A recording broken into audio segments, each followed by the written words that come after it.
Hi, in this video we're going through how to maximize your income on GTA 5 using strategic stock market picks to net your team a whopping $6 billion. That's billion with a B.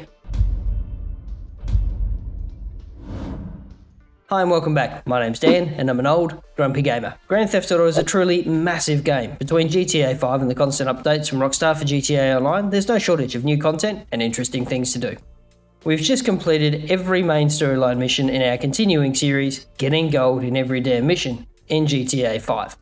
And thought we'd do an update to the investor guide, which will show you how Michael, Franklin and Trevor can net more than $2 billion each. But before we dive in, if you're new to the channel, we do how-to guides, news and giveaways. So consider subscribing and ring the bell to stay up to date. For this guide, we're going to assume you're either on a fresh playthrough or haven't started LESTER'S assassination missions yet, and you're following the natural mission progression. If you've already completed LESTER'S missions, you can still make a boatload of cash.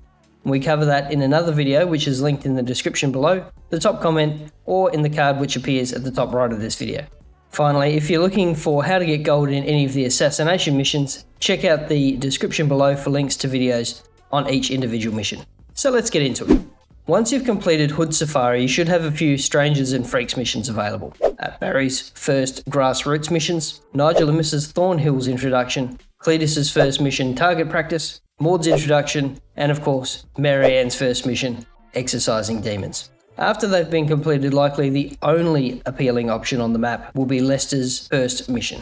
So before starting this one, use Trevor to complete all of Maud's bounty hunting missions, netting you an additional $40,000 in capital. While you're on Trevor, you should also complete the Nigel and Mrs. Thornhill missions, which adds another $10,000 or so to the kitty. And don't worry about the submarine missions, there's no net gain there.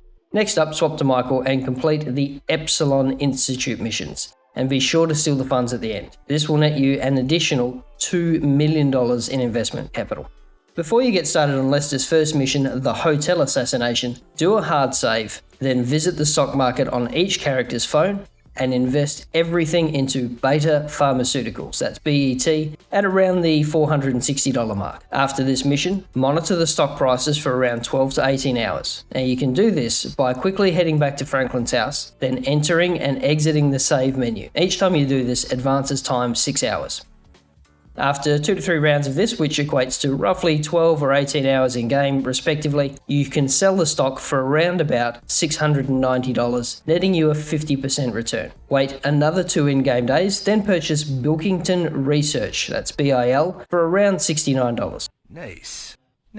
Wait another 6 in-game days and then sell at above $150, which should net you somewhere between 110 and 140% return. The next investment opportunity needs a little bit of forward planning. After Franklin and Trevor complete Eye in the Sky, and that's the one where you steal the car using the police chopper, load up each character with ammo so you can go without cash for a bit, then buy Vangelico at around $42. A few missions later, after minor turbulence, where Trevor boards a plane with a plane and then leaves using a four-wheel drive, Vangelico will spike to north of $68, netting you a profit of between 40 and 50%.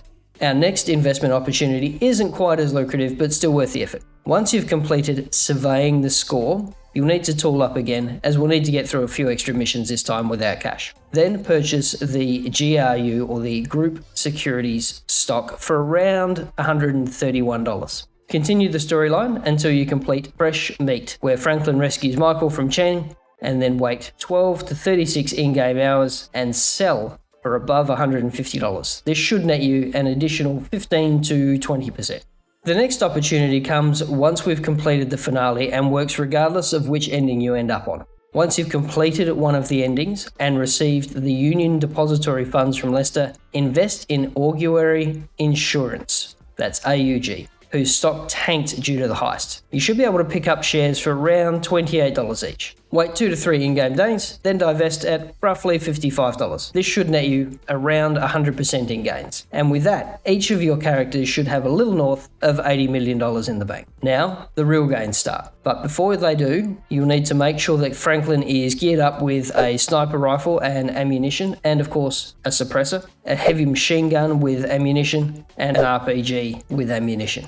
So prior to starting the second Lester mission, the Multi-Target Assassination, remembering the Hotel Assassination was the first, sink your funds into Debonair at or below $137. Once the mission's been completed, wait 18 to 24 in-game hours and sell at around 195, netting you around 40 to 50% in gains. Once that's complete, wait for Redwood, that's RWC, to dip, and this normally takes 24 to 36 in-game hours, and purchase it around $10. Wait another 3 to 4 in-game days and exit at $34, a whopping 300% increase. Wall Street Bets would be proud. The third Lester mission, the Vice Assassination, won't quite net the same gains as the last one, but it all helps. Start by purchasing Fruit, that's FRT, at around $419. Once the mission's complete, sell for around $520, netting between 22 and 26% return. Then immediately purchase Facade, or FAC, at $314 or better. Wait 3 to 4 in-game days and sell for around $416.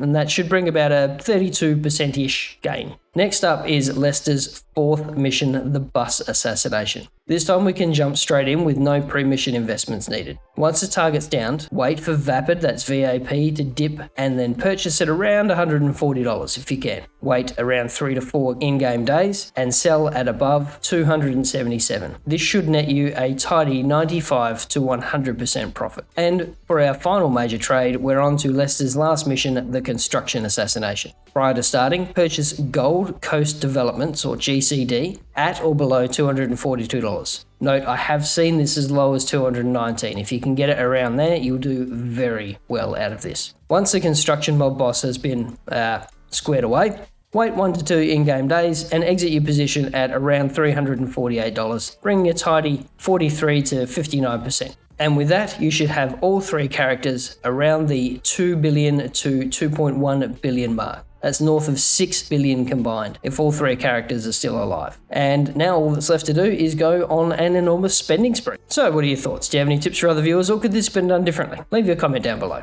And check out the video on the left for our abridged investor's guide, where we look at what to do if you've already completed Lester's missions, or the one on the right for some more old grumpy gamer goodness. Stay safe, wash your hands, and we'll see you in the next video.